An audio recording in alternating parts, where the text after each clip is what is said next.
tarde a todos. Obrigado. Em primeiro lugar, obrigado pela presença, o tempo de vocês aí para dedicar para ouvir a gente falar um pouquinho. Em segundo lugar, obrigado à Dutotec, a QNT, a figura do Rafael, mas obrigado a todos aí da Dutotec. O que a gente foi convidado e convocado para falar um pouquinho aqui com vocês são dois temas. Um é a parte de normalização e certificação e o outro é a parte especificamente mais técnica relativa à instalação de canaletas, de linhas elétricas aparentes em geral e das canaletas em particular. A gente começa com a conversa de normalização e certificação, que é para justificar o tempo que a gente vai ficar aqui ouvindo a segunda parte da história depois, que é a instalação aparente. Nós vamos ver nessa primeira parte a ideia de que seguir norma técnica, seguir os regulamentos técnicos, é uma coisa hoje em dia, sempre foi, mas hoje em dia cada vez mais obrigatório e importante para a gente, seja você o projetista, seja o instalador, seja o fabricante, seja o vendedor, o distribuidor e assim por diante. Existe literalmente uma cadeia envolvida aí nessa história, que todo mundo tem a sua parcela de responsabilidade nessa história, quando houver um problema. Como eu sempre digo, é só quando tem um problema. Quando não tem um problema, não tem problema, está tudo certo. Mas a hora que tiver um problema, a gente precisa estar bem resguardado, bem ancorado em coisas. E no nosso caso, como o assunto é técnico, o que resguarda a gente são normas técnicas, são regulamentos técnicos. E eu vou tentar mostrar para vocês que isso é obrigatório a gente seguir. Obrigatório no sentido de que praticamente é lei. Se a gente não seguir, a gente está com um potencial abacaxi aí na mão para descascar futuramente. Então, começando pela parte de normalização e certificação técnica, eu abordo esse assunto comparando o tema com uma mesa sempre de 4 pernas.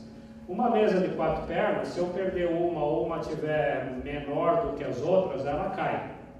Então, as pernas desse assunto de normalização e certificação, 2 delas têm a ver com normalização e uma é normalização de produto.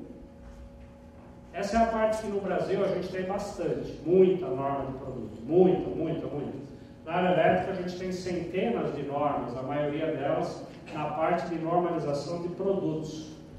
Só que norma de produto fala do produto. Não adianta depois eu chegar, no caso do nosso assunto aqui, que é uma instalação elétrica, jogar tudo para cima e onde cair, caiu e está tudo certo e a instalação vai funcionar bem. Não é assim, né? Instalação elétrica é um grande Lego, né? Em que a gente tem que pegar as peças certas, colocar no lugar certo, montar certo, para que tudo no fim funcione.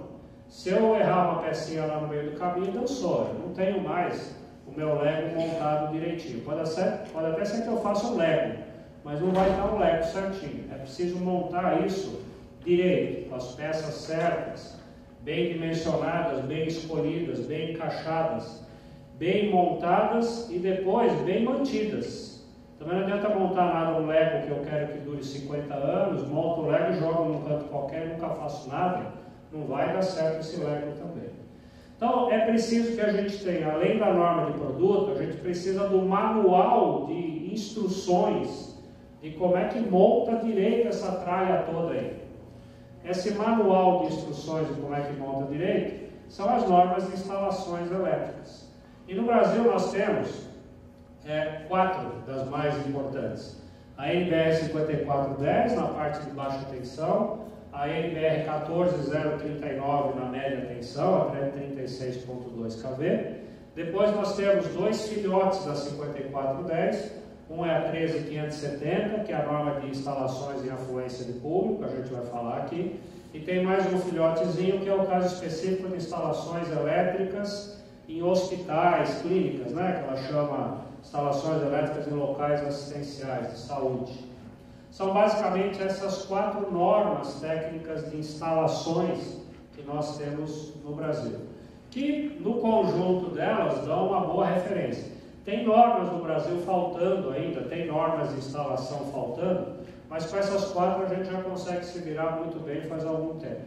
Falta ainda fazer norma específica para canteiro de obras, falta fazer norma específica para instalação em imóveis. Existe uma norma IEC específica para instalar coisas em imóveis, né, imobiliário. Então, assim, tem algumas normas específicas de instalação que ainda faltam ser feitas, mas já dá para a gente fazer tudo certinho com o que nós temos na mão. Então, tem norma de produto, tem norma de instalação. Norma, a priori, como a gente já sabe, é um pedaço de papel ou, mais atualmente, é um arquivo PDF, né? E que não quer dizer nada. Se eu só tiver uma norma, tá bom, tá bonito, bacana, fantástico, tem lá um texto maravilhoso, mas se essas normas não forem seguidas depois que as coisas estão prontas, não adiantou nada. Quando eu falo coisas aqui, pode ser tanto o produto quanto as instalações. Então, a maneira que existe no mundo da gente saber se aquelas coisas foram feitas bem, é o processo que a gente chama de certificação. Certificar é alguém vai atestar que aquela coisa atendeu a norma. E aí a gente tem dois tipos de certificações. A de produto, já que tem norma de produto. Então alguém vai atestar, sempre por escrito, que aquele produto atende a norma. Ou alguém vai atestar que aquela instalação atende a norma. Isso seria uma certificação de instalação. Então a gente tem essas duas perninhas ainda da mesa.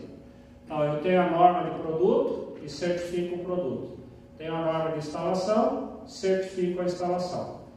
Como é que vocês acham? Eu tenho uma opinião sobre isso. Como é a mesa brasileira nessa área, na experiência de cada um? As quatro pernas estão bacaninha, tudo em paz, tudo certinho? Não? Não? Tá bamba? Faltam quantas pernas aí nessa história? Quantas?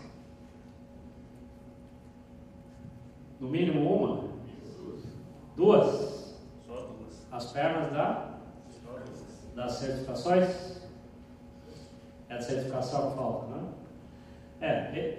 Na minha visão, assim, falta no mínimo uma inteira, que é a certificação de instalação, que nós vamos falar daqui a pouco. E certificação de produto, as notícias não são tão ruins, não. A gente até tem, né? Vai poder ser melhor, etc. Mas a gente já tem um sisteminha que eu vou falar agora em seguida. Na minha opinião, e a gente gosta nesses encontros de discutir isso, e aí cada localidade é bacana, porque no caso eu vou aprendendo aí o que acontece em cada região, né? Mas a gente tem, em particular na parte de certificar instalações elétricas, um buraco aí, mais ou menos aqui no Brasil, embora com algumas boas notícias que eu também vou mostrar no slide daqui a pouquinho para você. Falando um pouquinho de norma técnica, né, que é um dos pedaços que nós começamos a falar. Então, na parte de normas técnicas no Brasil, como vocês sabem, quem faz norma é a ABNT. E a ABNT recebeu em 1992 do Conmetro, que é um órgão ali, né, vinculado ao Ministério da Indústria e do Comércio.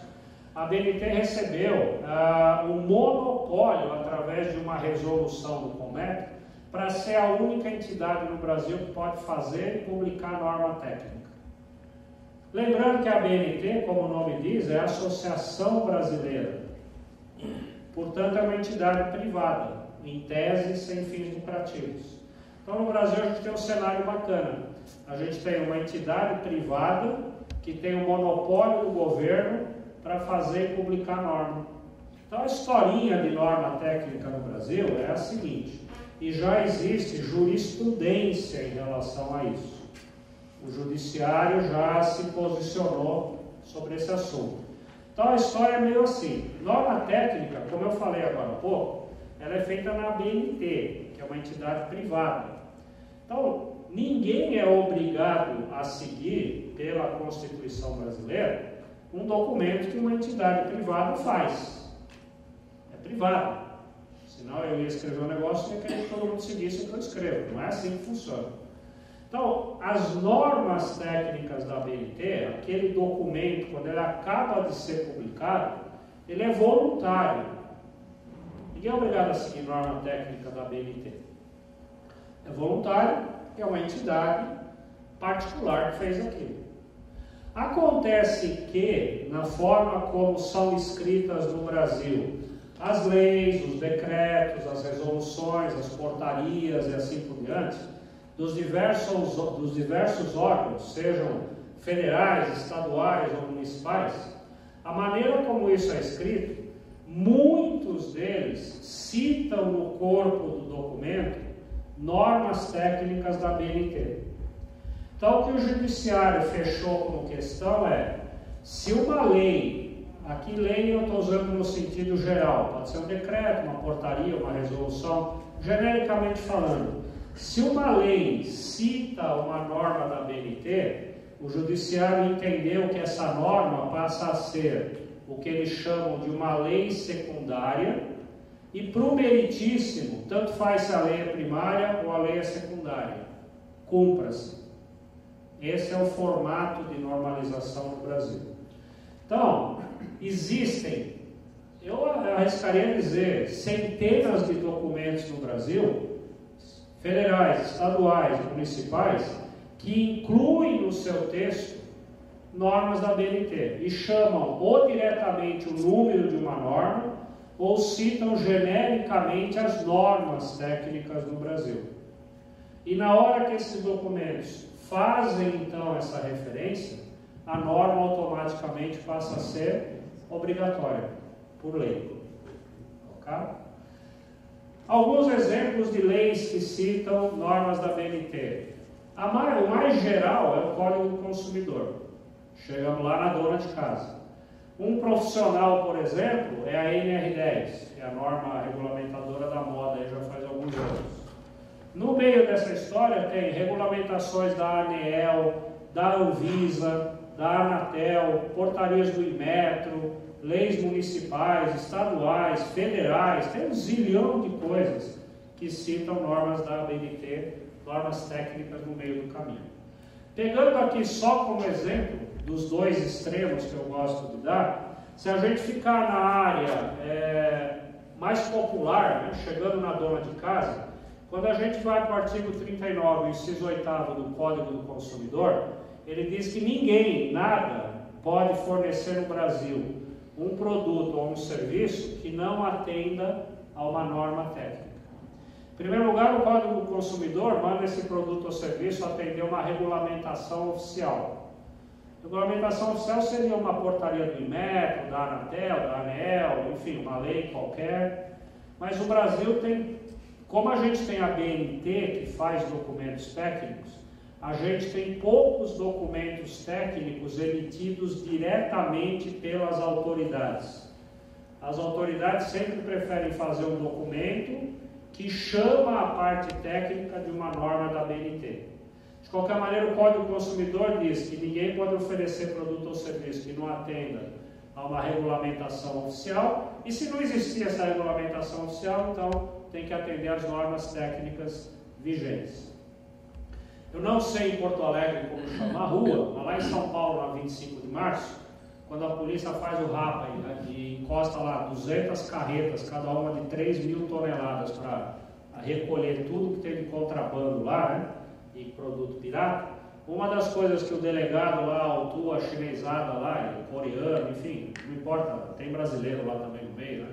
Então, uma das coisas que o delegado autua o pessoal lá é pelo artigo 39, inciso 8º do Código do Consumidor. A maioria dos produtos piratas e contrabandeados não atendem a uma norma técnica e nem uma regulamentação. Então, esse é um dos itens que ajuda lá a aumentar um pouquinho a multa que o cara tem que pagar lá por causa de estar vendendo produto pirata, né? Então, esse é um exemplo na parte, vamos dizer assim, mais popular. Se a gente for agora para o lado profissional, pega o extremo aí, vamos para a NR10, por exemplo, ela diz logo no comecinho que tudo que você fizer no âmbito da NR10 tem que estar dentro de um contexto de você estar atendendo às normas técnicas vigentes. E aí, embora ela não cite em nenhum momento a NR10, a não ser lá no final, quando ela fala em treinamento, que ela sugere seguir a NBR 5410 a 14039, no resto da NR10, ela não fala nenhuma vez na 5410, nenhuma vez na 14039, mas ela está o tempo inteiro, já começou no início dela, dizendo que tudo que for feito no âmbito da NR10 tem que atender às normas técnicas. Então assim, pegando esses dois extremos, o da dona de casa e o profissional, só por aí a gente já vê que normas técnicas, embora sejam originalmente voluntárias, no nosso dia a dia, elas são de uso obrigatório. E aí esse uso obrigatório vai aparecer, como eu disse lá no comecinho, toda vez que tiver um problema e isso for parar, por exemplo, na justiça. Eu não sei exatamente, mas eu vou chutar aqui, 80%, 90% do processo da Boate Kiss está em cima de norma técnica. Seja a norma técnica da BNT, seja a regulamentação técnica do bombeiro, código de obras e assim por diante. A questão ali na Boate Kiss, que é gravíssima, é técnica. Desrespeitaram coisas técnicas ali. Desde o material usado no forro, até rota de fuga, até a quantidade de saídas que não tinha, até a iluminação de emergência que não funcionou, até não sei o que lá que aconteceu. Lá só tem questão técnica. E certificação? Certificação é o que a gente já falou antes. Tá bom, tem norma, é bacana, é obrigatório, é lei, não sei o que e tal. Mas até aqui é só um pedaço de papel ainda. Então é preciso que alguém vá lá e diga que o produto ou a instalação atendem àquela norma. Existem no mundo e o Brasil segue isso, 3 sistemas, 3 formas de certificar alguma coisa. A primeira chama certificação de primeira parte. É o fornecedor, é o fabricante de uma determinada coisa, é o fabricante de um produto ou é o fornecedor de uma instalação, enfim. É aquele que fornece aquela coisa que autoatesta que aquela coisa atende à norma. Ok? Então, essa é a chamada certificação de primeira parte. Acho que todo mundo está cansado de conhecer aquela marquinha CE que tem nos equipamentos da Comunidade Europeia. Sabe a marquinha CE? Aquilo é uma certificação de primeira parte. Não tem nenhum laboratório no mundo que faz um ensaio e dá a marca CE. Aquilo é o próprio fabricante que estampa a marca CE. E as pessoas acreditam ou não naquilo. A marca CE nasceu 30 anos atrás, quando a Comunidade Europeia eram 9 países. Então ali mais ou menos a conversa era assim: você acredita em mim? Acredito. Eu acredito em você? Acredito. Somos só 9 aqui? Então tá beleza. Se alguém pisar na bola aqui, a gente já vai se entender. A Comunidade Europeia, 30 anos depois, não são 9, são 27, acho. Só que não adianta mais. O mundo evoluiu, a China entrou, todo mundo entrou. Hoje todo mundo estampa a marca CE lá. Correto? Quem a garante que aquela marca CE quer dizer que o produto atende realmente a norma técnica? É o carinha que meteu o selo ali. Esse carinha pode ser desde a Dutotec, a QIT, a gente tem motivos para acreditar que isso é sério, como pode ser um picareta fundo de quintal que fez aquela porcaria e só gravou a marquinha lá, CE. Isso é certificação de primeira parte. Tem a certificação de segunda parte, que aí é o comprador que vai achar que o produto atende a norma. Não é a dona de casa que vai pegar um disjuntor e vai mandar no laboratório testar para ver se o disjuntor que está no quadrinho dela atende a norma, né? Não dá. Mas, por exemplo, a Petrobras, a Vale do Rio Doce, talvez a C3E, a AES, sei lá, grandes compradores, não digo para todos, mas para uma boa parte dos produtos que eles entendem que são mais importantes, os grandes compradores, ele pega o produto e manda testar. Ok? Para ele se garantir que, ok, aquele treco ali vai funcionar. E tem a certificação de terceira parte, que no modelo brasileiro, que é gerenciado pelo Inmetro, é o que está em vigor. Terceira parte é uma terceira parte que não tem nada a ver, ele não é nem o fabricante, não é nem o comprador, é uma terceira parte teoricamente neutra, não tem nada a ver com essa relação de compra e venda. Essa terceira parte cata o produto, testa, cata a instalação, testa e atesta no final que aquilo ali atendeu à normalização. Então, o Inmetro, que não é bobo, não é nada, no Brasil fez um sistema de certificação baseado em terceira parte. Você acha que ia dar certo no Brasil ter um sistema como a CE, autocertificação para tudo? Ia rolar ou não? Muito, né? Ia rolar ladeira abaixo, né? Bom, então no Brasil o sistema que é gerenciado pelo Inmetro é um sistema de certificação de terceira parte. Falando do Inmetro, ele tem um sistema, ele é o gestor oficial no Brasil de um sistema que diz que todos os produtos que tiverem a ver ou com saúde, ou com meio ambiente, ou com segurança, esses produtos obrigatoriamente têm que ter selo do Inmetro que ateste, que certifique que esses produtos atendem a norma ou algum regulamento. Ok? Acontece que produtos ligados à saúde, segurança e meio ambiente devem ter centenas de milhares de famílias de produtos que têm a ver com isso. E não dá, o Brasil não tem capacidade laboratorial para testar centenas de milhares de produtos que tenham a ver com saúde, segurança e meio ambiente. Embora a regra do jogo é, se ele tiver a ver com isso, tem que ter selo obrigatório do Inmetro. Como é que o Inmetro desembrulhou esse problema? Ele estabeleceu um plano anual, na verdade aqui ele faz de 5 em 5 anos e vai implementando anualmente, né? E todo ano vai revisando para os próximos 5. A cada ano existe uma lista de prioridade de produtos que vão tendo o selo do Inmetro a cada ano. Então, hoje já são cerca de 70 produtos. Se você entrar no site do inmetro.gov.br, você tem lá produtos com certificação compulsória, você vai ver a lista lá. E a cada ano entram mais 5, 6, 7, depende do ano, vão entrando um pouquinho. Então, daqui 132 anos, a gente vai ter 70% a 80% dos produtos que têm a ver com saúde, segurança e meio ambiente, com selo obrigatório do Inmetro. A má notícia é que vai levar ainda 132 anos para ter 70%. A boa é que já temos 70 produtos, pelo menos, que tem o selo do Inmetro. O que a gente faz naquelas milhares de famílias de produtos que ainda não tem selo do Inmetro? Porque a regrinha do jogo é, se tem selo do Inmetro, em tese, eu acredito que aquele produto então atende a norma. E os que não têm ainda selo do Inmetro? No Brasil, aí voltamos, né? Hoje só nos resta acreditar na palavra do fornecedor. E aí a gente cai no modelo de certificação de primeira parte. Então, embora não seja institucionalizado, mas pela falta de selo do Inmetro para tudo, nos produtos que não tem, vale a certificação de primeira parte. Então, eu tenho que pedir para o fabricante, ou tenho que achar, ou ele tem que informar já, no catálogo, enfim, onde ele quiser, na internet, em qualquer lugar. O fabricante tem que garantir para a gente que o produto dele atende norma técnica.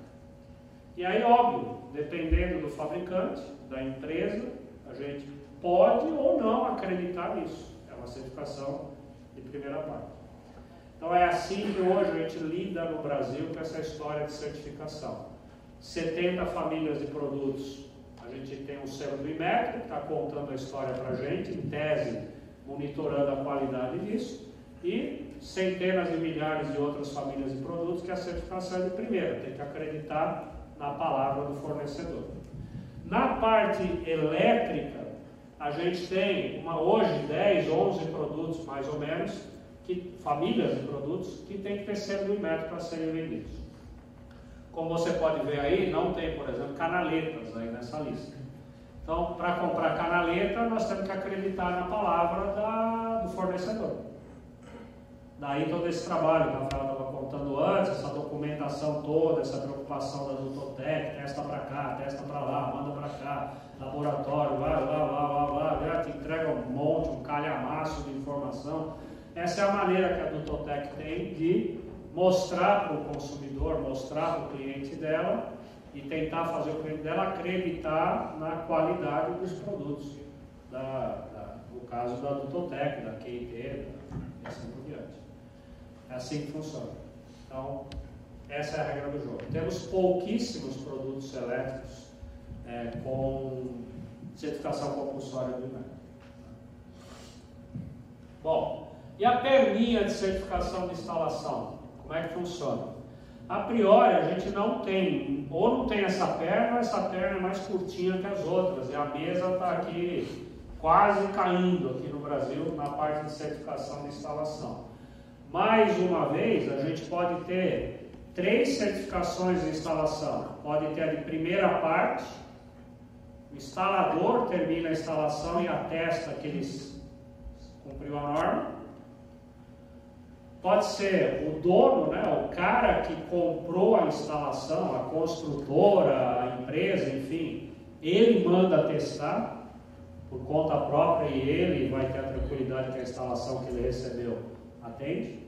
Ou tem um modelo de certificação de terceira parte, uma outra parte vai lá testar que aquela instalação está ok. A gente não tem exatamente isso no Brasil ainda. Por outro lado, a gente tem algumas iniciativas. A primeira que está no slide aí, nasceu uns 4 anos atrás, é uma entidade sem fins lucrativos, chamada Certiel Brasil. Ela foi fundada em São Paulo e é mantida por algumas associações da área elétrica e umas poucas empresas da área elétrica. Elas contribuem para manter essa entidade funcionando. Entidade essa que só tem uma finalidade na vida: certificar instalações conforme a parte 7 da NBR 5410. Ela só nasceu para isso, ela só faz isso. O dia que isso virar obrigatório no Brasil, essa entidade provavelmente deixa de existir. Ela só existe para dar o exemplo, para mostrar como faz, para mostrar que é possível fazer isso. É um exemplo essa associação para tentar fazer esse mercado acontecer, né? Nesses 4 anos, a Certiel Brasil ensaiou, certificou mais ou menos umas 70 obras. Aqui, mais uma vez, é o caso do Cerro do Imetro. A boa notícia é que tem 70 obras. A péssima é que em 4 anos tem algumas centenas de milhares de obras que foram entregues no Brasil sem certificação. Mas já tem 70 pelo menos certificadas. E a excelente notícia é que 80% dessas 70 obras, quem tomou a iniciativa de pedir para ser certificado foram as instaladoras. Parece estranho, instalador, mas não. É muito inteligente. O cara ganhou da instaladora em marketing. E pode dizer, eu tenho aqui, eu sou um cara bom, eu faço isso aqui direitinho. E além do mais, ele ganhou um cúmplice para ir de mão dada com ele lá no meritíssimo se der um problema na instalação. Vai falar, eu fiz, tem esse cara aqui que falou que eu fiz direito. Então eles vão lá dividir a conta lá com o juiz na hora de algum quiprocó lá que tiver na justiça. Então é duplamente inteligente o cara mandar fazer uma certificação se ele é uma instaladora. Se ele é uma construtora, melhor ainda. Ele é responsável. A construtora é responsável pela instalação elétrica. Não interessa que é o instalador que fez. No fim do dia, o responsável pela instalação é a construtora. Se ela tem um cara dizendo que aquela instalação está bacana, mais um para levar lá junto com ela no tribunal para rachar a conta lá com o meritíssimo. Então é interessante isso, mas é voluntário. O segundo exemplo é a IT-41 do Corpo de Bombeiros do Estado de São Paulo. Essa é uma iniciativa que começou alguns anos atrás, 5, 6 anos atrás, foi publicada em março de 2011, está em pleno vigor e já milhares de edificações do Estado de São Paulo já foram submetidas à IT-41. Eu aprendi também que esse modelo é mais ou menos o mesmo no Brasil inteiro. O Rio Grande do Sul não é diferente, eu acredito. É assim, todas as prefeituras do estado, ou quase todas, isso não é obrigatório, mas na prática está se mostrando que todas as prefeituras do Brasil fazem convênios com o Corpo de Bombeiros do estado para o bombeiro emitir o chamado auto de vistoria. E o auto de vistoria é um documento técnico que tem que ser anexado ao resto da papelada, que é para a prefeitura poder dar o habite para aquele treco ser usado. E, de tempos em tempos, esse habite tem que ser renovado, depende do tipo de ocupação do prédio, e para renovar o habite tem que renovar o auto de vistoria. No estado de São Paulo, tem uns 47, 48 documentos técnicos que o bombeiro usa para checar a edificação na parte relativa a incêndio, a prevenção de incêndio, combate a incêndio. Um desses 47, 48 documentos é a chamada IT número 41. E ela trata da inspeção, chamada inspeção visual das instalações elétricas. Esse nome ele engana um pouquinho, porque a IT 41 está disponível para download, tá? Entra no Google com o Bombeiro de São Paulo, entra lá, tem as instruções técnicas, a 41 é essa. Esse nome inspeção visual quer dizer o seguinte: no fim dela tem um anexo que é um checklist, tem umas 20 coisinhas que um profissional habilitado no CREA, mediante o recolhimento de uma ART, esse profissional tem que preencher esse checklist, ok? Ele preenchendo e dizendo que está tudo conforme, quer dizer que visualmente ele aprovou aquela instalação. Importante, é um profissional com CREA que faz essa inspeção, não é o bombeiro que faz a inspeção. O bombeiro não tem atribuição profissional para fazer inspeção de elétrica.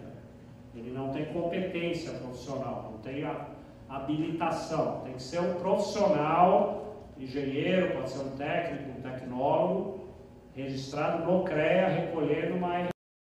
Esse profissional aplica o checklist, aponta lá e legal, foi a parte visual. Só que embaixo do checklist tem um texto, que esse mesmo profissional, embaixo do texto, ele vai ter que assinar, botar o CREA, o número da ART, nome, endereço, telefone, RG, CPF, e do lado dele assina o responsável pela edificação. Nome, CPF, telefone, endereço e assim por diante. Esses dois caras, o habilitado no CREA e o responsável pela obra, além de preencher o checklist visual, tem um texto que diz assim: atestamos que essa instalação elétrica atende integralmente a parte 7 da NBR 5410 e a NBR 5419. 5419 é SPDA, para-raio. Só que o cara, quando assinou atestando que a instalação atende a parte 7 da 5410, se esse cara fez direito o que ele tinha que fazer, ele tem que fazer uma inspeção completa na instalação elétrica, conforme a norma, que inclui analisar a documentação, fazer uma inspeção visual mais detalhada do que a que o bombeiro pede e fazer ensaios na edificação. A partir de março de 2011, no estado de São Paulo, as edificações, tirando unifamiliares, isso não vale para casa e sobrado, vale para todo o resto, prédio de apartamento vale, comércio de qualquer tamanho, pode ser um boteco na esquina, até uma mega siderúrgica, todos eles são obrigados, em tese, para seguir a IT 41, a fazer uma inspeção completa da instalação conforme a NBR 5410. Esse assunto ele vem dando resultado de março de 2011 até agora. Já houve umas poucas centenas de edificações que não tiveram o ABITSE novo, não tiveram o auto de vistoria novo ou não renovaram o auto de vistoria, porque não atenderam a IT 41 de elétrica. E a motivação dessa IT 41 foi uma só. Segundo estatísticas dos bombeiros de São Paulo, a maior causa conhecida de incêndio no estado de São Paulo é por causa de elétrica. Metade dos incêndios no estado de São Paulo, ninguém sabe a causa, não deu para identificar na perícia. Da metade que deu para identificar, que sobrou, metade é incêndio criminoso, o cara ataca fogo por qualquer motivo lá que seja. Aí sobrou metade que não é criminoso e é acidente. Dessa metade da metade que é acidente, 30% é elétrico, que é a maior causa de incêndio. Em segundo lugar vem explosão de panela de pressão e bujão de gás, com em torno de 10, 15%. Então a elétrica sozinha é o dobro da causa de incêndio no estado de São Paulo que qualquer outra coisa. Então é uma causa importante. Aí o bombeiro finalmente entendeu o seguinte: Se elétrica é a principal causa de incêndio, vamos trabalhar na prevenção. Não vamos deixar pegar fogo para depois combater. Vamos prevenir o incêndio, que é muito mais lógico e mais barato, né? Prevenir do que remediar depois. Então foi emitida a ST 41, está em pleno vigor. Algumas cidades no Brasil têm leis que determinam a inspeção da instalação elétrica. Ok? Então, Rio, Curitiba, Guarulhos, Fortaleza, até algumas cidades do Brasil que tem lei. Essa é a boa notícia. A péssima notícia: nenhuma dessas leis foi regulamentada até agora. No Brasil, se você não regulamenta uma lei, você não pode aplicá-la. Existe a lei, mas ela não serve para nada.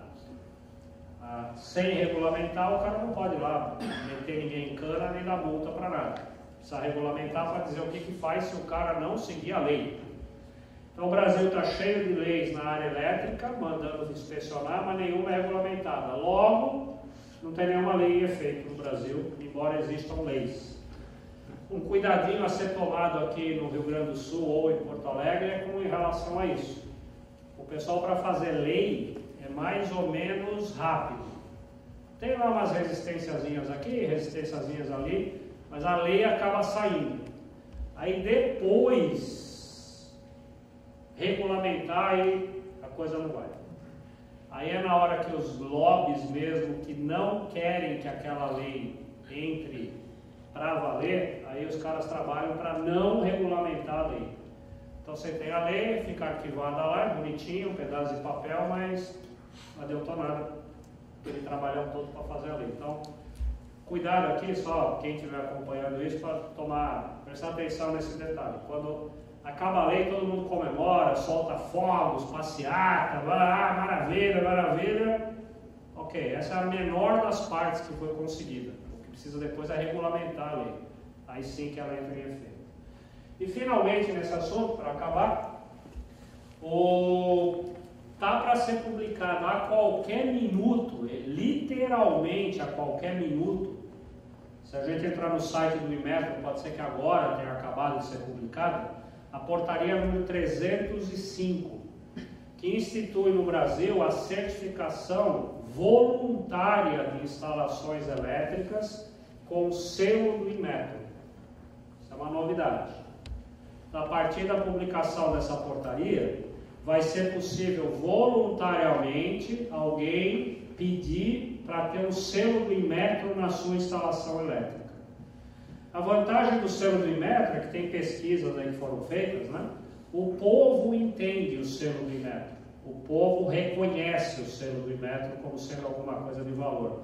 Então, a partir da publicação da portaria, ela vai trazer para a gente a regra do jogo de como certificar uma instalação elétrica para ter selo do Inmetro, e tão importante quanto é quem vai poder trabalhar em nome do Inmetro para emitir o selo. Em relação a como vai ser feita, ela basicamente diz assim: faz conforme a parte 7 da NBS 5410. Tem que analisar a documentação, fazer uma inspeção visual e alguns ensaios. O como é tranquilo. O que a portaria do Inmetro só vai introduzir é uma amostragem.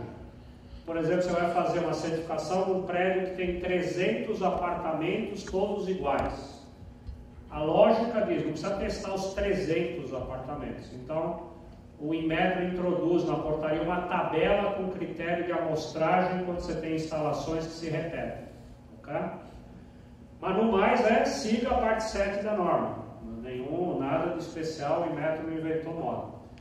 Quem vai poder trabalhar em nome do Inmetro, testando instalação e dando selo, é o que o Inmetro chama de organismo de certificação de produto.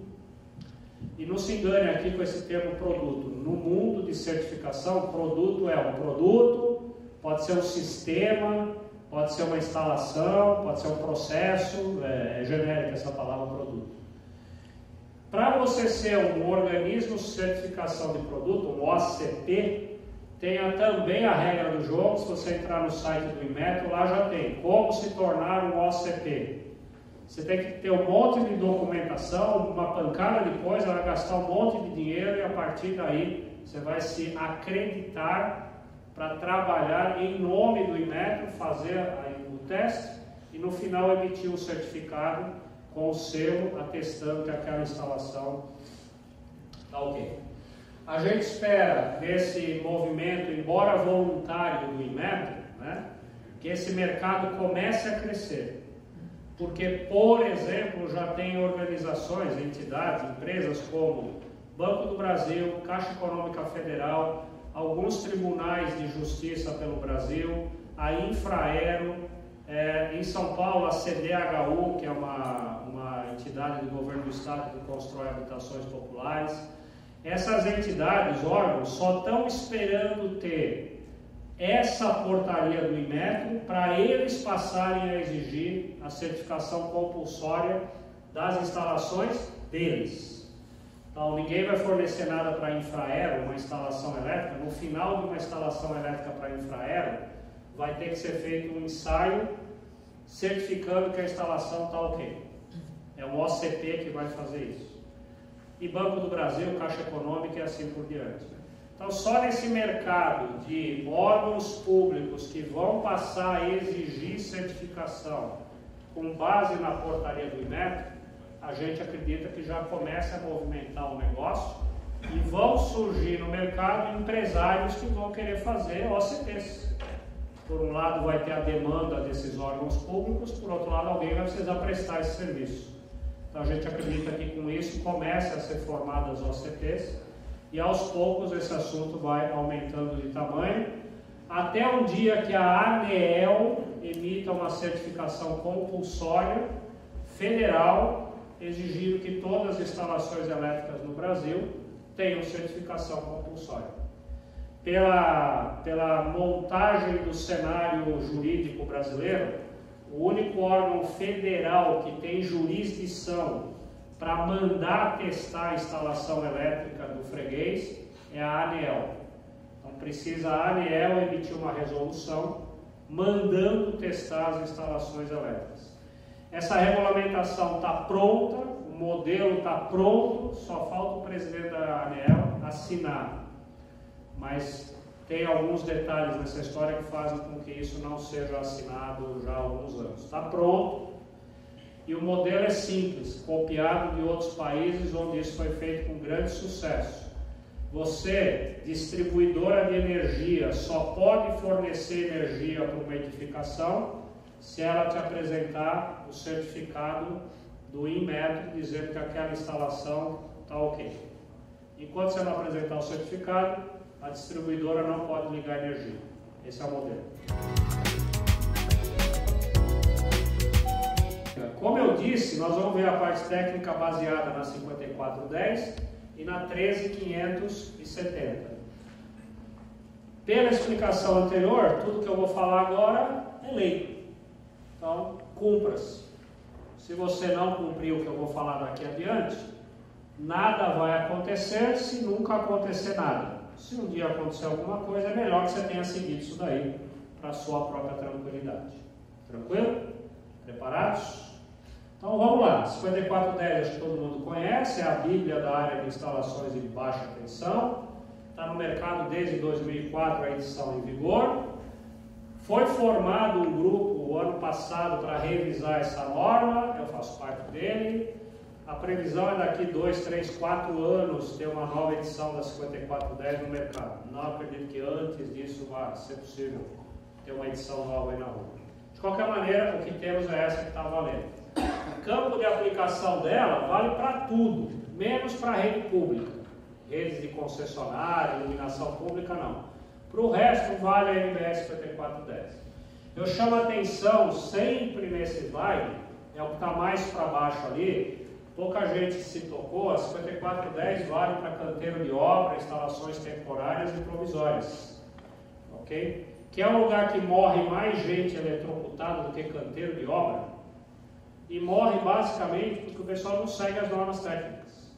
A mesma 5410 que eu aplico com todo o carinho no projeto da casinha de cachorro, que tem Wi-Fi, lâmpada, LED lá, que hoje em dia, né, o cachorro a gente trata melhor até do que gente, né? Então eu faço projetinho, sigo a 5410, põe DR no cachorrinho, não lamber a tomada, levar um choque. LED, né, luz estroboscópica e tal, eu sigo toda a norma na casinha de cachorro. No canteiro de obra, o cara joga para cima, onde cair lá as coisas, aí o cara tem uma instalação do canteiro de obra. No show do YouTube também, no show da Madonna e tal, aquelas instalações provisórias que os caras fazem, também morre gente lá. E se não morre, tem cara que leva choque toda hora lá, tem incêndio nessas coisas. Tudo isso tem que seguir a NBR 5410. Né? O pessoal não se toca muito nisso. Uma outra norma, como eu havia dito no início, que se aplica ao nosso assunto, é a norma de instalações elétricas em locais de afluência de público, é a 13570. Ela foi publicada em 96, mas ela foi renovada continuamente, está em pleno vigor. É uma norma de poucas páginas, pequenininha, mas eficiente. Né? Traz algumas coisas importantes que ou completam a 5410 quando ela não fala nada, ou que quando as duas falam sobre o mesmo assunto, como essa é mais específica, vale essa. É assim que joga esse jogo. As duas falando, essa predomina em relação a 5410. Ela define que ela deve ser aplicada em todos os locais chamados de afluência de público. E ela trata no anexo A dela quais são esses locais, mas lembra a gente, se você não achar lá no anexo A o teu lugar ali, vale então para qualquer outro lugar que atenda no mínimo 50 pessoas como público. Aqui eu queria fazer uma diferenciação de público com um monte de gente. Não é a mesma coisa, ok? Público é público. Vai dar um show, tem um teatro, tem cinema, tem um aeroporto, tem uma rodoviária, tem um estádio de futebol. O cara vai lá, fica um pouquinho, faz o que tem que fazer, cai fora. Lota e vai embora. Atende, desatende, vai embora. Isso é público. Lugar que tem um monte de gente é, por exemplo, um piso de um edifício de escritório que trabalham 1000 pessoas naquele piso. Ali tem um monte de gente, mas não é público. Tem gente trabalhando ali. Isso não é, do ponto de vista da norma, um local de afluência de público. É um local de afluência de trabalhadores, de pessoas, mas não é no sentido de público. Ok? Então, ela se aplica nesse contexto de público. A 5410 trata do lugar que tem um monte de gente. E a 13570 trata do lugar que tem um monte de gente que é público. Ok? Essa é a diferença. O tal do anexo A está aí. A Boate Kiss está na linha 11. Diz a lenda que cabiam 500 pessoas lá, nominal, né? Também reza a lenda que tinham 1000 na hora. Mas bastava a Kiss caber mais do que 50 pessoas, já era um local de afluência de público para efeito de aplicação da 13570. Ok? Aí tem outras coisas aí, auditórios, blá blá blá, blá blá blá, blá blá blá, blá blá, supermercados, e aí vai. Circo, por exemplo. Alguém imagina aplicar 13570 num circo? Alguém imagina aplicar alguma norma num circo? Não, né? Mas tem. Tem. Se tiver um incêndio de origem elétrica num circo, alguém levou um choque num circo, o que é possível e comum, né? O meritíssimo vai chamar os peritos que vão mandar peritar aquilo com base na 5410 e na 13570. Simples assim. Ok? Então, de novo, vamos prestar atenção nessas coisas aí, né? Bom, entendidas essas normas, vamos começar a chegar mais pertinho das canaletas. A gente vai terminar nas canaletas daqui a pouquinho aqui. Estou me aproximando das canaletas devagarzinho. Para falar de canaleta, canaleta, com os cabos que tem dentro dela, forma a chamada linha elétrica. A definição de linha elétrica é o conjuntinho formado pelos cabos e os chamados condutos. Conduto é o que contém o cabo. Pode ser eletroduto, canaleta, perfilado, bandeja, leite, e aí vai. Okay? Então, linha elétrica é o conjuntinho, cabo e conduto. Vou falar um pouquinho de cada um deles. E tem que falar deles para poder ver como é que eles se juntam depois. Na parte de cabos, as normas definem 3 grandes famílias de cabos elétricos. Os chamados condutores isolados. Como o nome diz, é um condutor isolado. Ele tem o material metálico, geralmente é cobre, e a isolação, PVC, PEX, LPE, material não halogenado, enfim. O que diferencia um cabo nu de um cabo não nu é eu ter uma isolação nele. A hora que eu meto a isolação, o cabo deixa de ser nu. Se eu não puser isolação, ele é nu. Essa obviedade vai ficar importante daqui a pouco, quando eu falar como é que se instala cabos, ok? Então, se o cabo tiver só uma isolação, é o condutor isolado. No Brasil, em particular, por razões históricas, condutor isolado é sinônimo daqueles cabos 750 volts. Sabe fiozinho? Fio 750 volts? Esse historicamente é sinônimo no Brasil, condutor isolado de cabo 750 volts. Aí tem o chamado cabo único multipolar, que é quando sobre a isolação eu aplico uma cobertura, mais uma camada isolante, não tão isolante quanto o primeiro isolante, mas isolante, um pouquinho menos, que é para proteger mecanicamente a isolação contra alguma agressão mecânica, física do meio ambiente. No Brasil, e só no Brasil, por razões culturais, cabo único multipolar é sinônimo de cabo 1kV. Fora do Brasil tem condutor isolado 1kV e tem cabo unipolar 750 volts. Também tem.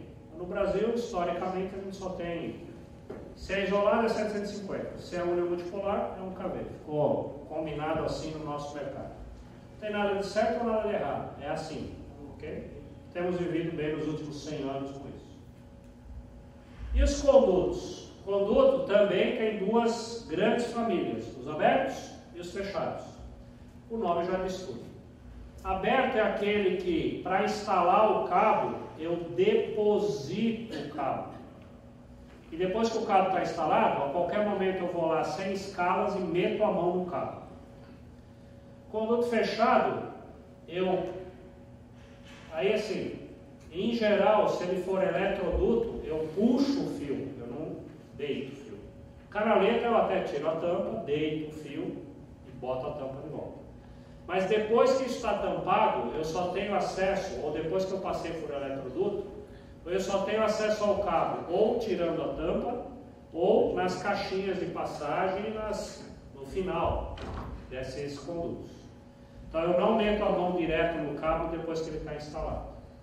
Essa situação de eu meter a mão direto no cabo ou não meter a mão direto no cabo depois que ele está instalado, leva à regra de instalação de cabos elétricos da 5410. Esse slide, para quem está mais acostumado a 5410, é um resumo da tabela 33 da norma, que dá 78 maneiras diferentes de instalar condutores elétricos. Esse slide é o resumo dessas 78 maneiras de instalar. E ele diz o quê? Eu só posso instalar condutor isolado, que é aquele que tem só isolação, se o conduto for fechado. Por quê? A parte que eu tenho que proteger de um cabo, na hora da fabricação, no seu transporte, durante a instalação e depois que ele está instalado, é a isolação. Se eu perder a isolação, esse cabo virou um cabo nu. E perder a isolação quer dizer, se eu tiver um furinho de agulha em qualquer ponto da isolação, esse cabo virou nu. Que assim como num furinho de agulha num cano d'água sai água, num furinho de agulha na isolação de um cabo sai linha de campo elétrico. E se sai linha de campo elétrico pelo furinho, eu posso ter... Isso pode fechar com a minha mão, eu levo um choque, pode fechar com uma canaleta metálica e dar um curto, com um eletroduto e dar um curto, e assim por diante. Então eu tenho que preservar, na hora que o cabo é fabricado, transportado, instalado e depois que ele é instalado, eu tenho que preservar a integridade da isolação. E se o cabo não veio com a isolação protegida de fábrica pela cobertura, quem tem o dever de proteger a isolação do cabo é o conduto. E a única maneira que um conduto pode proteger a isolação de um cabo é se ele for fechado. Esse é o conceito. Se eu estou usando agora um cabo único multipolar, que é o 1kV, a isolação já veio protegida de fábrica pela cobertura. E aí a norma diz então tanto faz, eu posso usar no conduto fechado, eu posso usar no conduto aberto. Já veio a isolação protegida de fato. Ok? Bom, se a minha canaleta é de piso, se é duto de piso, na tabela 33 da 5410, nos métodos de instalação 33 e 34, tem lá como instalar canaleta de piso. Então, instalar duto de piso é uma maneira normalizada pela 5410? Estou autorizado a instalar uma canaleta no piso, um duto de piso pela 5410? Sim, conforme 33 e 34. Aqui é um slidezinho tirado como exemplo do catálogo da Dutotec. E se eu quiser instalar a canaleta da parede? A 5410 permite instalar a canaleta sobre parede? Permite, é o método de instalação 72 e 72A. Então, instalar a canaleta na parede é o método de instalação normalizado. Estou autorizado a instalar cabos assim. Se alguém quiser catar essa mesma canaleta que instala sobre parede, abrir um buraco no tijolo e embutir essa canaleta, pode, não sei porque alguém faria isso, mas se fizer isso, é o método de instalação 75 e 75A da 5410. Nós estamos loucos nessas andanças pelo Brasil para descobrir alguém que tenha feito isso. Por enquanto não há registros de nenhum maluco que tenha pego essa canaleta, rasgado a parede e instalado ela dentro da parede, depois fechado a parede. Seria uma maneira extremamente inteligente de fazer a instalação, né? Então, mas não achamos nenhum gênio ainda que tenha feito isso. Mas a 5410 permite fazer isso no método 75-75A. Usando o método mais tradicional, que é instalar a canaleta sobre parede, 72-72A, esse é um slidezinho tirado da própria apresentação da Dutotec. Agora vamos ler um pouquinho mais em detalhe o que a 5410 fala sobre a instalação de canaletas. E nesse ponto da norma ela mistura canaleta com perfilado. O que ela fala para canaleta vale para perfilado. E logo no comecinho, no primeiro artigo, no primeiro parágrafo dela, eu queria ler com vocês aqui textualmente e fazer uns pontos aqui, porque tem um negócio bacana nessa leitura. Então, eu vou ler só a parte que interessa de canaleta, mas como eu falei, vale para perfilado também. Mas vamos ler só canaleta, que é o nosso assunto aqui. Nas canaletas sobre paredes, podem ser instalados condutores isolados, cabos unipolares e multipolares. Já tínhamos visto isso, confere? Canaleta é um conduto fechado, posso instalar qualquer tranqueira aí dentro de cabo. Agora é que vai ficar engraçado. Os condutores isolados, condutor isolado é o 750 volts, né? É o comumzinho aí que a gente compra aí, à venda nas boas livrarias, padarias e casas do ramo, né? Então, o cabinho 750 volts só pode ser utilizado em canaleta com tampa que só possa ser removida com auxílio de ferramenta.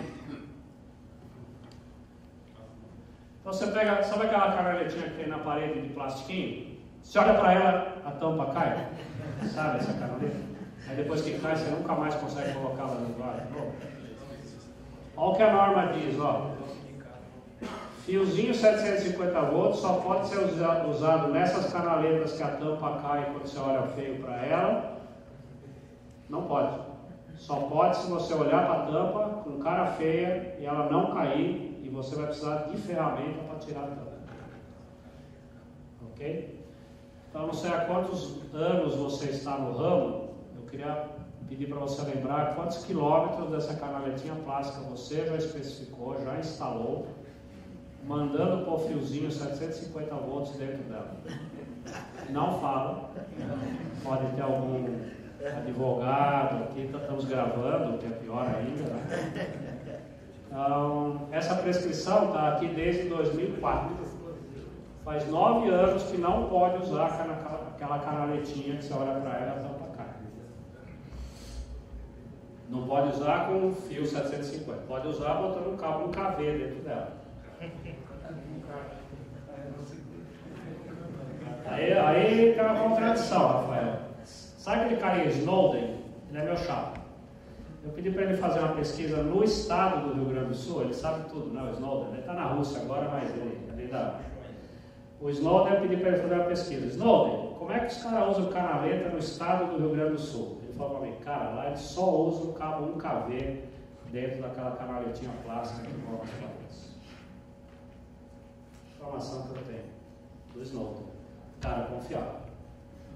Rafael está desmentindo. Bom. Você usa muito com o flexível paralelo dentro da canaleta. Então, como eu sei que vocês estão com fome, eu não queria prolongar, né? Mas é assim, tem um outro item aqui da 5410 que diz que é proibido usar nas instalações elétricas cabo PP, paralelo e torcido, cordão paralelo e torcido. Então assim, o que os caras usam nessas canaletinhas de plástico? Ou é paralelo, ou é torcido, ou é PP, ou é 750 volts. Ou seja,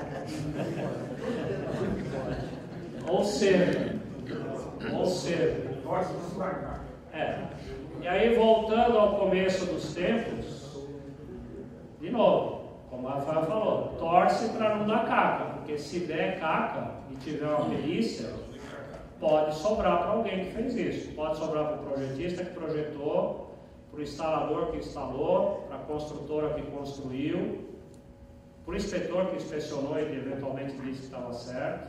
Pode sobrar. Esse é um textinho perdido aqui no meio. Quando vocês querem bater de aposta comigo, que na Boate Kiss tinha dessa canaletinha instalada? Quando vocês querem bater? Só tinha. Só tinha. Não tinha. Não tinha projeto.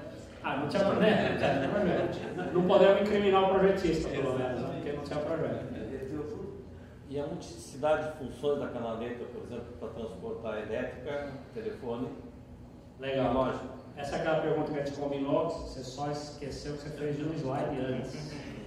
É no próximo slide, que era para você ter perguntado.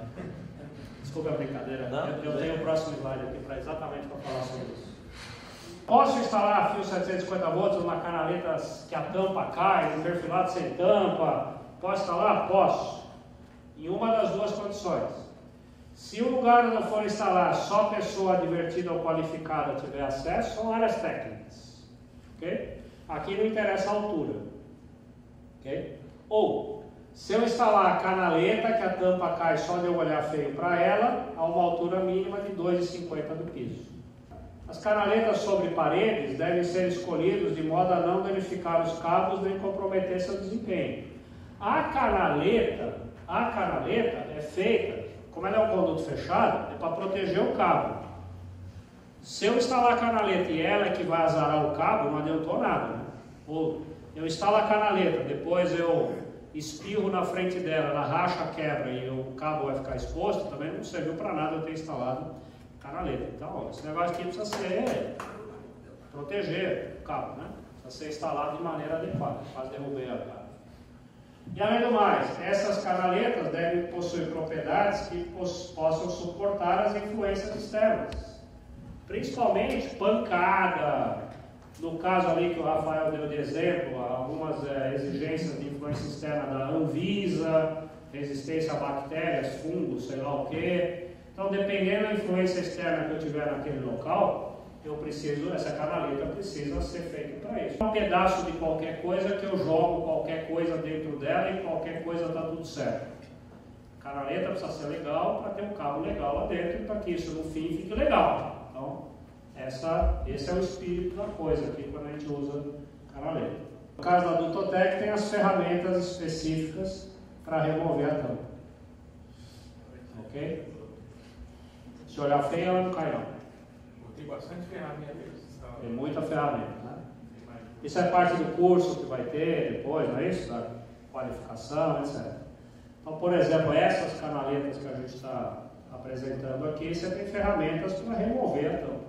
É o espírito da 5410. Eu posso meter na mesma canaleta cabo de energia e cabo de sinal? A resposta para essa pergunta está na NBR 5410. Né? Então, mais especificamente nesse artigo aqui. E ela diz assim, tem um tal de um anexo A na NBR 5410, e nesse anexo A tem essa tabela. Aí o texto diz, circuitos que estejam alguns na faixa 1 e outros na faixa 2, da tabela, se você olhar a tabela aqui, facilmente a gente conclui que faixa 1 é sinal, faixa 2 é energia. Para 5410, sinal é tudo que não é energia. Pode ser telefone, dados, alarme, instrumentação. Não sendo energia, para 5410 é sinal. Então a regra do jogo é: circuitos onde um está numa faixa e o outro está noutra, não devem compartilhar a mesma linha elétrica. Ok? Então posso misturar elétrica e dados, elétrica e sinal numa canaleta, num eletroduto, numa bandeja? Não, não pode misturar.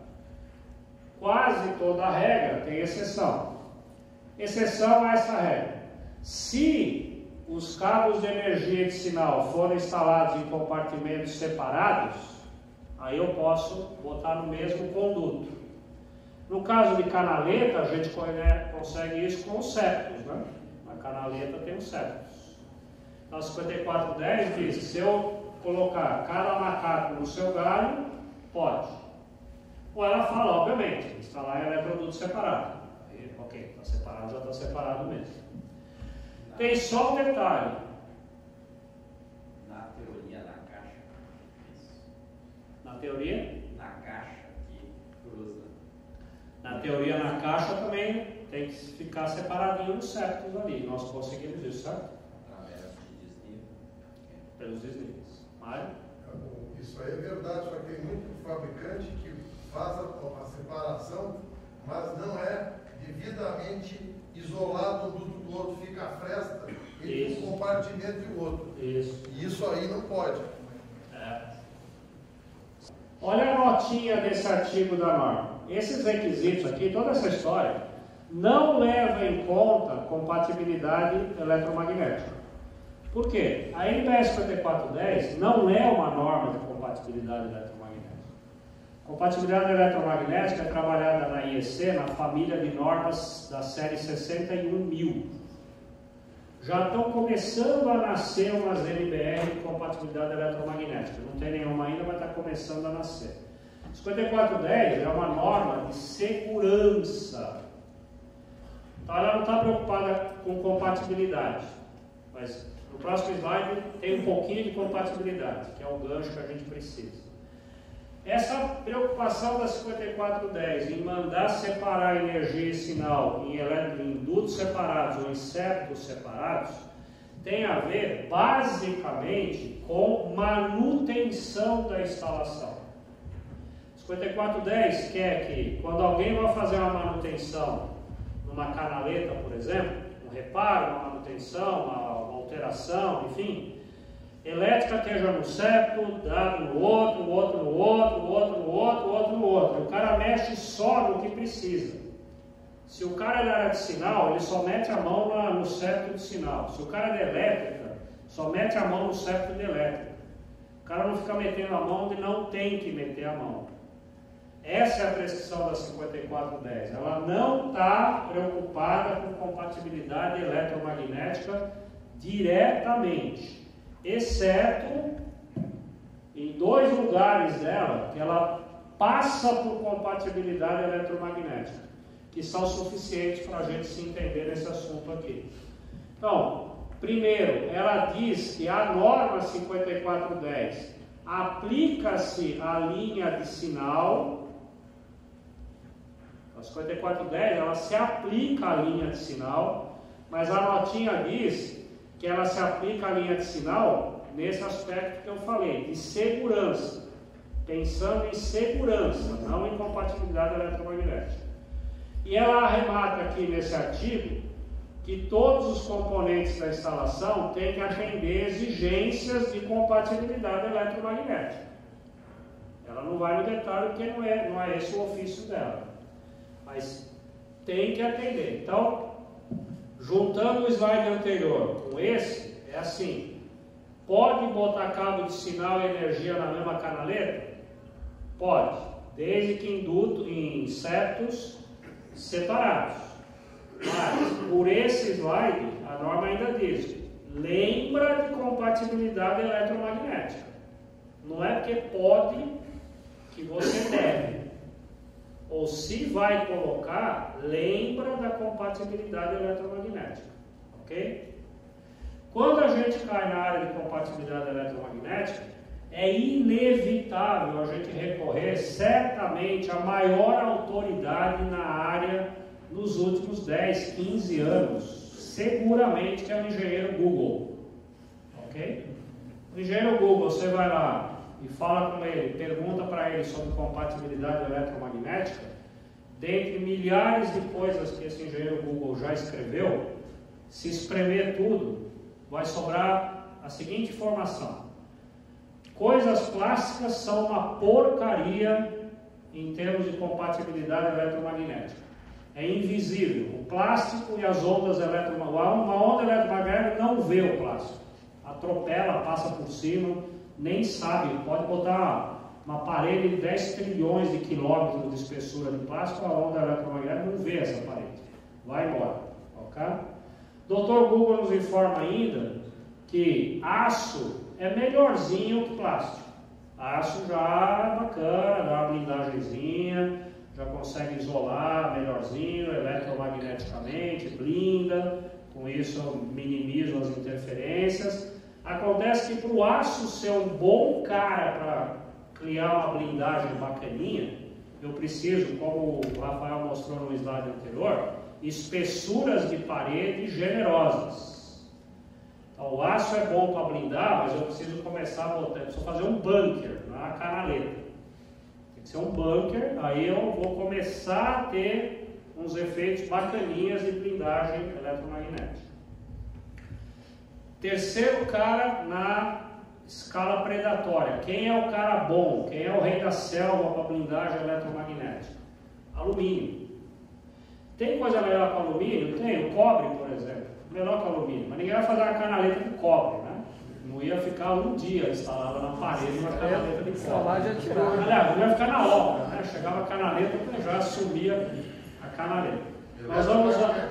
Eletromagneticamente Sumiria.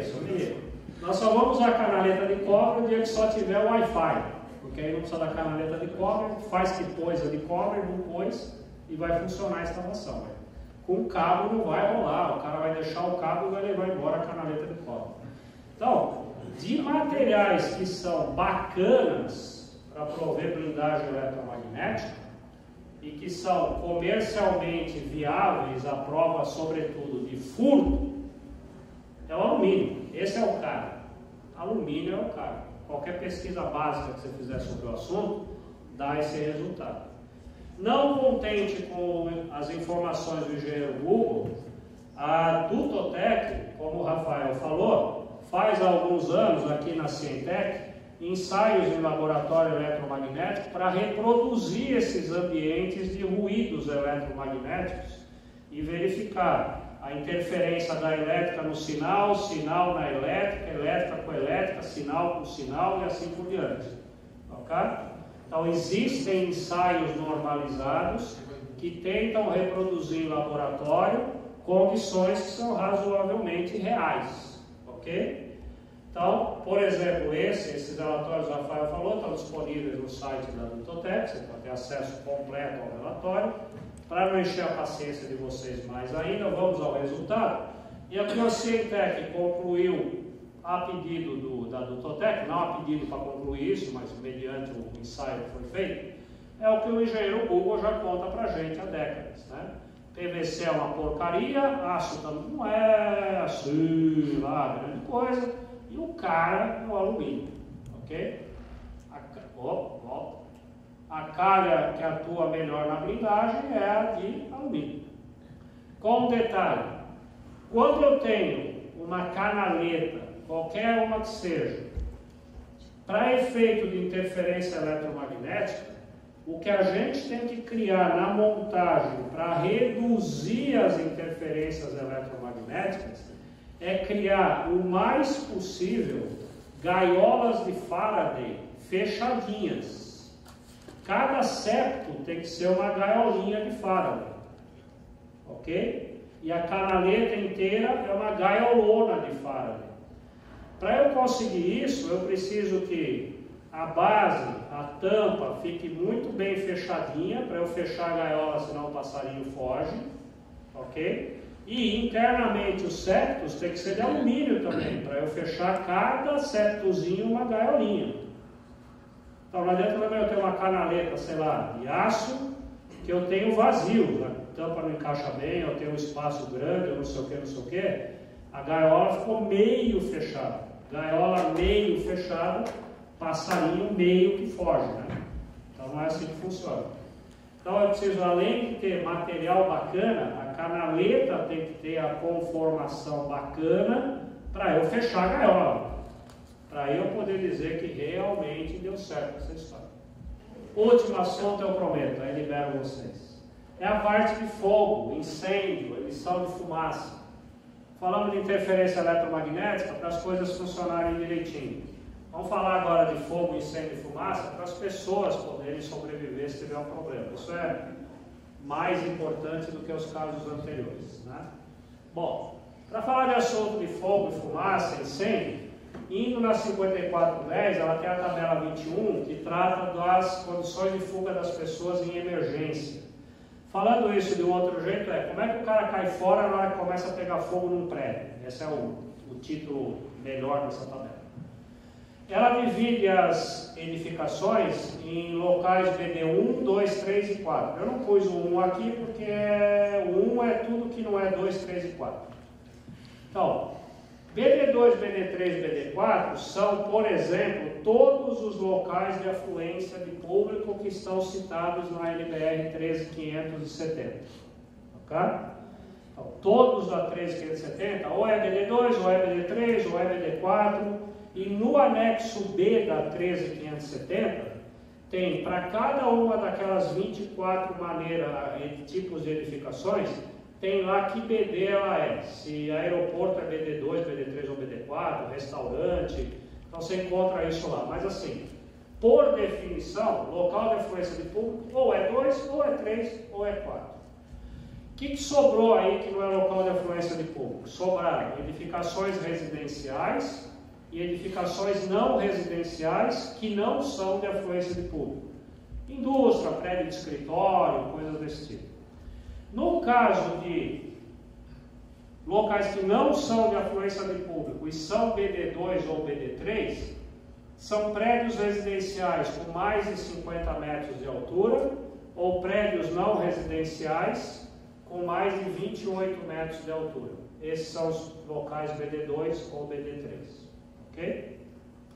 O que sobrou para BD1? Quase nada. É casa, sobrado, prédios residenciais com menos de 50 metros de altura e prédios não residenciais com menos de 28 metros de altura. Isso é o que sobrou para BD1. Para o que nos interessa a seguir, não importa se é 2, 3 ou 4. Sendo um desses, a regra é a mesma. E quais são as regras para a instalação desses locais? BD2, BD3 ou BD4. Se a linha elétrica que eu vou instalar, ela é aparente, ela é embutida, aquele método inteligentíssimo de instalar, que eu faço a parede, quebro a parede, ponho a linha e fecho a parede, sensacional esse método. Então, se a instalação é embutida, ok? O que as duas normas, a 5410 e a 13570 falam para a gente, é que tanto o conduto quanto o cabo que estão dentro dele, bastam apenas que sejam anti-chama. Não tem nenhum requisito especial em relação à fumaça. Basta ser anti-chama. Se eu fizer uma instalação agora em local de afluência de público, ou BD2, BD3, BD4, que seja aparente, lembrando que a definição de aparente é tudo aquilo que não é embutido. Aparente não quer dizer que eu não estou vendo. Entre esse forro de gesso desse auditório e a laje do hotel, tem instalação elétrica aqui, que está aparente. Vai em eletroduto, vai em perfilado, sei lá como é que os caras fizeram isso aí, ou jogaram o cabo aí simplesmente em cima. Tem instalação. Essa instalação é, do ponto de vista da norma, aparente. Ela não está visível, mas se eu remover uma placa do forro, ela está aparente. Então a definição de aparente é que não está embutido. Ok? Então se eu for fazer uma instalação elétrica aparente, usando o chamado conduto aberto, bandeja, leito, perfilado sem tampa, canaleta sem tampa, né? Enfim. Se eu for fazer uma instalação com conduto aberto, o que a norma diz que o conduto e o cabo, ambos, tem que ser anti-chama e tem que ser de baixa emissão de fumaça e ser não halogenados, portanto, sem emissão de gases tóxicos e corrosivos. Um parênteses aqui para falar de halogenados e não halogenados, que é citado na norma. Halogênio, todo mundo sabe isso, a gente praticamente, uma das primeiras palavras que a gente aprendeu quando nasceu, né, é halogênio. E a gente sabe que está na coluna 17 da tabela periódica de elementos químicos, certo? Todo mundo nasceu sabendo isso já, informação importantíssima no dia a dia de todos nós. Né? Então, dos elementos químicos da coluna 17, que são os halogênios, tem lá bromo, cloro, iodo, astênio, astato, sei lá que raio que paga lá, tem os nomes lá. Flúor. O que nos interessa aqui nessa conversa é cloro. Cloro é um dos elementos químicos halogenados. Cloro. Cloro é o C do PVC, cloreto de polivinila. É cloro, aquele C do PVC. Bom, o probleminha que os halogênios têm na vida é o seguinte: toda vez que um halogênio queima, acontecem 4 coisas, uma pior que a outra. Quando o halogênio queima, ele emite muita fumaça. Essa fumaça que ele emite é muito opaca. Você não enxerga nada. Um monte de fumaça e ainda você não enxerga nada com essa fumaça. 3. Os gases que saem dessa queima são extremamente tóxicos. Matam as pessoas. Vocês viram aquele médico falando agora há pouco. 4. Os gases que são emitidos são estupidamente corrosivos. Quando queima PVC, ele emite ácido clorídrico. Pra vocês terem ideia, ácido clorídrico é uma das maneiras de retirar cobre de placa de circuito impresso, ele corrói o cobre. Então, deu para ver, e se você ficar respirando água sanitária, já era. 5 minutos você morre, se você ficar respirando água sanitária.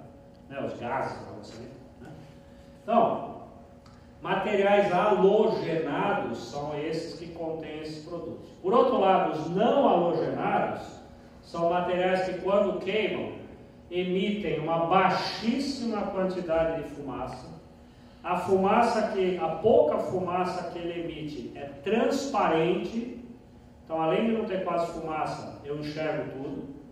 E esses materiais não podem emitir gases tóxicos e nem corrosivos. Ok? O que matou a moçada em Santa Maria foi material halogenado. Fora a formação de cianureto que teve lá e o próprio material do fogo emitiu clorídrico também. Né? Então, assim, isso é sério. Aquela canaletinha de PVC que você botou o cabinho 750 volts ali, dentro da parede, além de não poder instalar porque a tampa cai, ela é de PVC. Ok? E não é legal se aquilo ali começar a pegar fogo. Né? O cabo que está lá dentro e a canaletinha vão emitir ácido clorídrico, um monte de fumaça e fumaça opaca. Ok?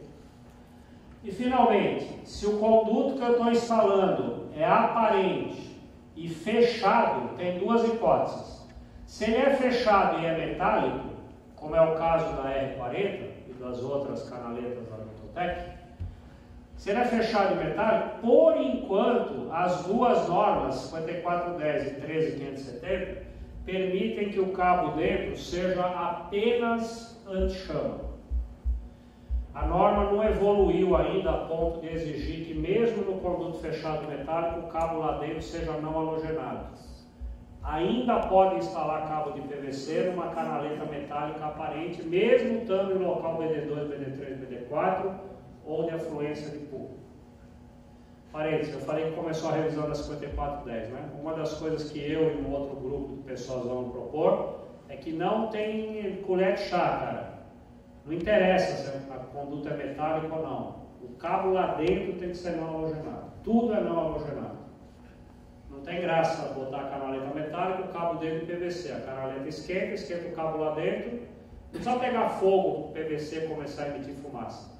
Se ele começar a derreter sem pegar fogo, amolecer, ele já emite fumaça, gás tóxico, gás corrosivo. Então, assim, mas por enquanto, se você quiser só atender o mínimo da norma, em canaleta metálica, o cabinho lá dentro até pode ser comunzinho de PVC. Como eu sempre digo na minha pregação sobre esse assunto, larga a mão de ser miserável e instala também dentro dessas canaletas um cabo não halogenado.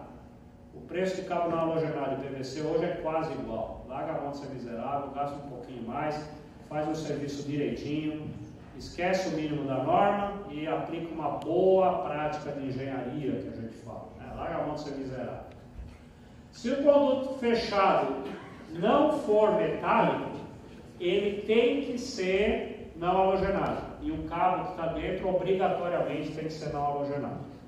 Se um dia alguém tiver disponível no Brasil uma canaleta, um eletroduto, alguma coisa aparente não metálica, essa coisa tem que ser não halogenada. Tem que ser um termoplástico, tem que ser uma canaleta de Noril, ABS, PS, sei lá o que, eventualmente. Não tem isso no Brasil ainda. A 5410, um capítulo lá que eu não sei o nome, ela já diz que os produtos plásticos, os eletrodutos, têm que ser isentos de halogenados. Não me lembro qual é o capítulo da norma. 3.570. Não, nenhuma das duas. A 5410 diz que todos os eletrodutos, independente da maneira de instalar, tem que ser anti-chama, não propaganda de chama. Pouco. Né? Aí nesse item da norma, e apenas aqui, diz que se o conduto fechado for aparente nos locais BD2, BD3, BD4, e ele não é metálico, ele precisaria ser não halogenado. Então, na situação normal de norma, não tem exigência de não halogenado, é anti-chama, isso sim. Não halogenado aparece aqui, mas não temos esse produto no Brasil. Inclusive, no caso 5410, tem uma coisa interessante que é curiosidade.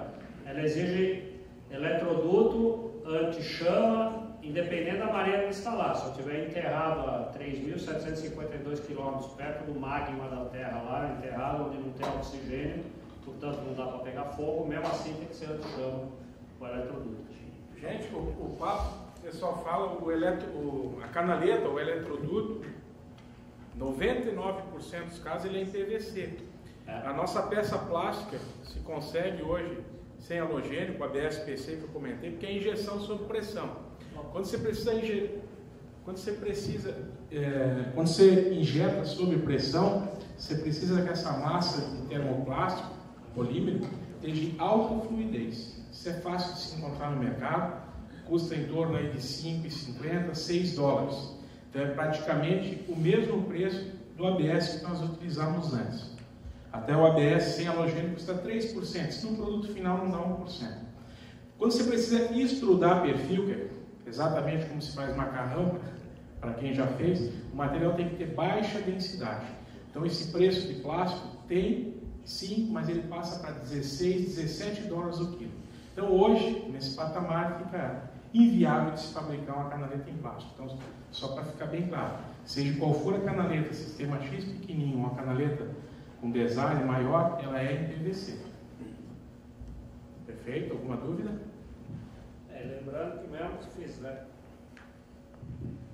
que mesmo que fizesse essa canaleta em material não halogenado, tal, resta ainda a questão da blindagem eletromagnética que a gente falou lá, né? Continuaria sendo um termoplástico. Então a gente resolve o problema de emissão de fumaça, mas não resolve o problema de blindagem eletromagnética. Perguntas? Aquelas combinadas aí, pessoal, continua fabricando essas calinhas X assim descaradamente. A gente acha no mercado de tudo que é jeito.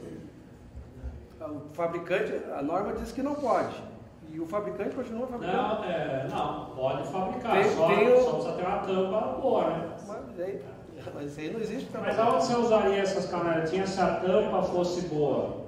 Instalação residencial, que não é BD2, não é BD3, BD4. Basicamente aí onde você poderia usar. O resto. É uma coisa meio assim, os caras liberaram para vender. Lembra lembra da mesa de 4 pernas, que falta uma? Tá escrito isso. Se não tem ninguém que vai fiscalize, cada um faz o que quiser. Está faltando a perninha de certificar as instalações para não deixar usar. Se pegar multinacional americana ou na Europa, lá fora ele tem plástico e alumínio. Para os tupiniquinhos aqui vem só plástico, só PVC. Lá fora tu encontra os Eu acho que falta muito também de nós colocar para o cliente as duas formas. A que ele quer e o que é o certo, o que a norma fala. E às vezes a diferença é muito pouca uma para outra. A gente costuma dizer, em termos de preço, o alumínio tem um paradigma ainda a ser quebrado no Brasil. Nós pagamos hoje no alumínio em torno aí de, vou falar em reais que eu sei o preço certinho, tá? Sem impostos, R$10. No ABS-PC eu pago 12. Tá? Então assim, o termoplástico de qualidade ele custa 20% mais caro do que alumínio. Então, não é bem plástico, uma coisa é PVC chifrinho. E a aparência também vai pegar de eletroduto galvanizado leve, vai ficar. Sim. Isso daqui a 1 ano, 2 anos vai começar a oxidar. Então, a colocação é importante. O cliente final não entende nada disso que a gente falou aqui. Então, se a gente que entende não explicar para ele, não é ele. Às vezes a gente tem que sair de um pouquinho de ser robô, fazer o que o cliente quer e a gente dá um pouco mais de consultoria. Ser um pouco consultor. Não tem dúvida. Esse teu caso, eu sempre, o exemplo clássico é médico, né? Não é você que diz para o médico qual é o tratamento, é o médico que diz para você. Por que o freguês tem que dizer como é que eu faço a instalação elétrica? Sou eu que tenho que falar para ele como é que é uma instalação. E colocar para ele, ó. A lógica é simples. Eu tenho outra maneira que vai ficar tão boa como tu quer, só que vai ficar 10 vezes melhor e mais bonito. É isso aí. Outro design, outro... Na área elétrica eu não consigo, próprio, né? não consigo entender, porque na elétrica quem manda é o cliente e não o especialista. Em outros lugares quem manda é... Você não fala para o fabricante de automóvel como é que ele tem que fazer o carro, né? Por que o cara tem que dizer como é que eu tenho que fazer a elétrica? A elétrica tem alguma coisa que não dá para entender por que... É que na realidade é meio cultural do brasileiro, acho que do público em geral, porque sempre vem, quando a gente vai dar um orçamento de um serviço, geralmente vem aquela pergunta, não tem como fazer mais barato? Sempre tem essa pergunta. E a gente acaba tendo que dar alternativa para a pessoa, mas eu já deixei de fazer serviços pelo meu cliente querer usar um material de baixa qualidade ou querer fazer de uma outra maneira que eu não poderia dar uma garantia para ele que o serviço ficaria bom. Já deixei de fazer um serviço porque eu disse para ele, tu quer fazer assim? Pode fazer, só que eu não dou garantia. Faz como eu estou dizendo, que é o correto, daí eu dou a garantia. Se daqui 5 anos queimar uma lâmpada, eu venho aqui, porque daí eu sei o que é. Então... a tua postura é a correta. Infelizmente, os concorrentes não fazem isso. Quem quer fazer direito acaba sendo penalizado pelos picaretas. Mas é legal a certificação que vai ter que ter, né? Isso vai inibir bastante. A gente tem, eu estou há anos nisso, um dos caras está há anos brigando para que tenha a certificação no Brasil para ajudar toda a classe, né? E principalmente o instalador, porque aí... Verificarmos como conseguir essa certificação depois. Mas hoje, se você tem o CREA, você pode certificar. Está fazendo o laudo técnico, pode certificar. Isso. Tem muitos que não. Qualquer profissional, na tua linha, né? Qualquer profissional habilitado pode dar um laudo técnico. Só que você atesta lá. O grande tchan, no caso, é o Inmetro, pelo valor que isso vai ter. Que nem ele falou. A placa Inmetro hoje ela tem um valor muito grande. Que é o diferencial. A gente, como engenheiro, tentar vender laudo de elétrica para dona de casa, esquece. Agora, quando tu tem a palavra Inmetro, acabou. Você quer a tua instalação com o selo do Inmetro ou sem selo do Inmetro? A dona de casa vai entender isso. Nota ou sem nota? É quase isso. Uma curiosidade, tem alguma situação que o fio paralelo é aceitável? O fiozinho paralelo, o PP e o torcido, não estamos no mesmo mar. Não, paralelo. Paralelo. O PP é ferramentas, né? Isso, então. Normativamente. O PP perguntando paralelo também? Não, vou juntar os três porque é a mesma explicação. O PP, o paralelo e o torcido, eles são fabricados conforme a norma NBR 13249. Na verdade, essa norma foi substituída, tem um outro número, mas enfim, basicamente não mudou nada. E a 13249 é uma norma que chama cabos para ligação de equipamentos. Então, todos eles, o paralelo, o torcido e o PP, é cabo do equipamento. É o cabo do amplificador, do ferro de passar, da biriri, do abajur. É o cabo, quando você tira o equipamento eletroeletrônico da caixa, vem um cabo junto. Esse é o cabo dele. Agora, cabo para passar na instalação, não pode. Gente, dá alergia esse cabo. Dentro da IP 41, para quem queria ver o checklist que está aí, então é um documento hoje para criar uma corresponsabilidade desde o dono da obra até o engenheiro responsável. Então, a gente como fabricante tentando, querendo fazer a coisa certa, a gente já está com reunião marcada aí com o Corpo de Bombeiros de Porto Alegre. Estamos tentando um contato com a associação de Santa Maria, lá dos pais, dos filhos, né, que perderam, para criar um pouquinho de pressão, e a gente enxerga com uma luzinha lá no fundo do túnel para criar uma boa ferramenta aí a título de informação, né, de responsabilidade do dono de obra. Então, o papinho aí do mais barato, a partir do momento que ele precisa assinar para conseguir uma BITS, ele vai no mínimo pensar 2, 3 vezes.